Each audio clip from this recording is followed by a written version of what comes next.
దానితో పాటు మనం ఇక మోడీ పరిస్థితి ఏ విధంగా ఉంటుందో మనం చూసినాం. అలానే రాజకీయ ఖైదీ అంటే ఎవరన్నటువంటి ఒక ప్రధానంగా ముంబై సంబంధించినటువంటి ఒక ప్రధాన వార్త సంబంధించినటువంటి వ్యక్తి మా ముంబై రిపోర్ట్ ఇచ్చినటువంటి ప్రధాన వార్త ఏ విధంగా జరుగుతుంది, జైళ్ళలో ఎలాంటి ఇబ్బందులు ఉంటాయి, జైళ్ళలో ఎలాంటి కుల రాజకీయాలు ఉంటాయి, జైల్లో కూడా అనేకమైన రాజకీయాలు ఉంటాయి, జైళ్ళల్లో కూడా లైంగిక వేధింపులు ఉంటాయి, జైళ్ళలో కూడా మానసికమైనటువంటి ఇబ్బందులు ఉంటాయి, జైళ్ళలో కూడా అనేకమైనటువంటి సందర్భాలు ఉంటాయి. కానీ జైలుకు పోయిన వాడు ఎప్పటికైనా హీరో అవుతాడు, జైలుకు పోయిన వాడు దేనికి భయపడు, జైలుకు పోయిన వాడు ఏదైనా చేయడానికి సిద్ధంగా ఉంటాడు, జైలుకు పోయిన వాడికి తెలియకుండానే రెస్పెక్ట్తో పాటు గౌరవం పెరుగుతుంది, గౌరవంతో పాటు భయంతో పాటు జనంలో కూడా భయం ఉంటుంది, ఏమైనా వాడు జోలికి పోతే ఏదైనా చేయడానికి సిద్ధంగా ఉంటారు అనేటువంటి సందర్భం ఉంటుంది. జైలుకు వచ్చే వాళ్ళు కూడా అనేక రకాల అయినటువంటి ఖైదీలతో పాటు వివిధ రకాలుగా ఇబ్బందులకు తట్టుకొని అనేకమైనటువంటి శోధన, అనేకమైనటువంటి ఇబ్బందులను, అనేకమైనటువంటి క్రిమినల్స్, అనేకమంది క్రైమ్ చేసి వాళ్ళు జైలుకు వస్తారు. అక్కడ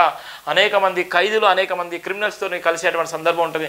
అనేకమైన విషయాల్లో ఈయనే ఉన్నటువంటి సందర్భంలో ఏం జరిగింది అనేటువంటి సందర్భంలోనే ఆయన గడిపినటువంటి రొనా విల్సన్ అనేటువంటి వ్యక్తి రాజకీయంగా ఖైదీలు ఎవరు, రాజకీయంగా ఏం జరుగుతుంది, అక్కడ కోర్టులు ఏం చేస్తాయి, అక్కడ ఉన్నటువంటి లాబింగ్ ఎవరు చేస్తారు, ఆ లాబింగ్తో పాటు ఎవరెవరు ఏం చేస్తారు, లాబింగ్కు సంబంధించినటువంటి అంశం అనేటువంటి ప్రధాన వార్త కూడా రాసిన నేపథ్యం ఉంది.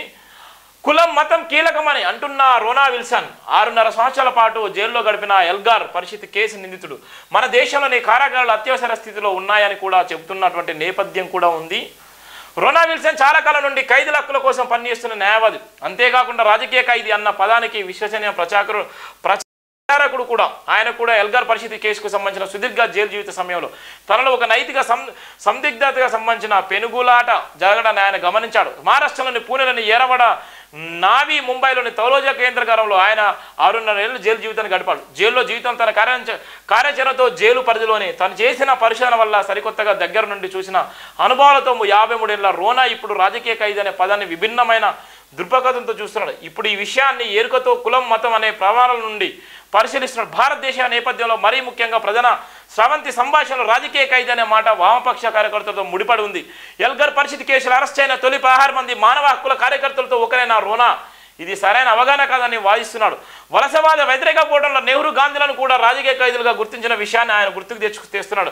ఈ పదానికి ఉన్న చరిత్రను వెలికితీస్తూ బహుశా ఐరిషా జాతీయవాదులే మొదటిగా తమకు రాజకీయ ఖైదీ హోదా కల్పించామని డిమాండ్ చేసిన వారని ఆయన నమ్ముతున్నాడు.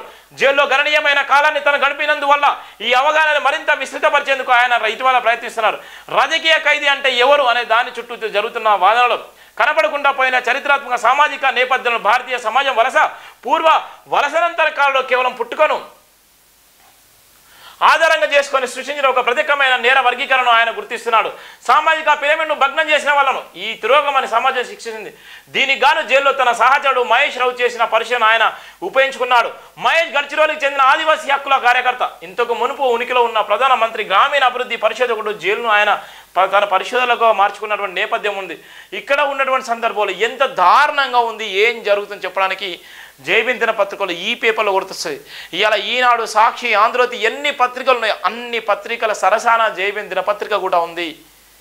జైభీమ్ దినపత్రికలో ఉన్నటువంటి వార్తలు పరిశోధనలు చేసిన తర్వాత ఆ వార్తల్లో నిమగ్నమై కల్పిత పాత్రలు కాకుండా నిజ జీవితంలో ఉన్నటువంటి వార్తలు రాసేదే జైభీమ్ పత్రిక, జైభీమ్ ఎడిటరు, ఒక సంపాదకీయం. అందుకోసమే గర్వంగా చెప్తాను. అందుకోసమే 1-2 గంటల దాకా కూడా ఈ వార్తలను విశ్లేషణ చేసి 1-2 చాలా చదువుకుంటూ రాస్తూ ఆ సమాచారాన్ని ఎంత ఇబ్బందులున్నా ఎంత దూరంలో ఉన్నా రాసేటువంటి సందర్భం ఉంటుంది. అందుకోసమే ఈ ఖైదీల వార్త మీకు అద్భుతంగా చూడాలంటే నిజంగా తప్పకుండా జైభీమ్ ఈ పేపర్ చూడండి. ఎంత అద్భుతంగా ఉంటుందో ఈ స్టోరీ.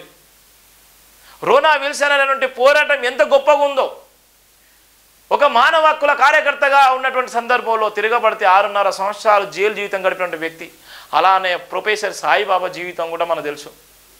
ప్రశ్నిస్తే జైలు జీవితము, ప్రశ్నిస్తే ఏ విధంగా ఉంటుంది, అక్కడ రాజకీయ వ్యభిచారాలు ఏ విధంగా జరుగుతాయి, రాజకీయంగా ఎంత లబ్ధి పొందుతారు, అక్కడ కులం మతం ఏ విధంగా ఉందో చెప్పడానికి ఇది ఒక ఉదాహరణ మాత్రమే. ఇలాంటి సందర్భాలు కోకల్లో ఉన్నాయి. ఇది జైభీమ్ దినపత్రికలో ఉన్నటువంటి ప్రధాన వార్త అని చెప్పడానికి నేను వెనకాడబోనని చెప్తున్నాను. ఇది ప్రధానంగా ఉన్నటువంటి వార్త. దయచేసి జైభీమ్ దినపత్రికలు ఫాలో అయ్యేటువంటి ప్రతి ఒక్కరు కూడా చెప్తున్నాను. జైభీం దినపత్రిక మన గుండె చప్పుడు, మన ఆత్మఘోర నినాదము, సబ్బండ కులాల వర్గాల త్యాగ ఫలితమే మన జైభీం దినపత్రిక ప్రధాన లక్ష్యము.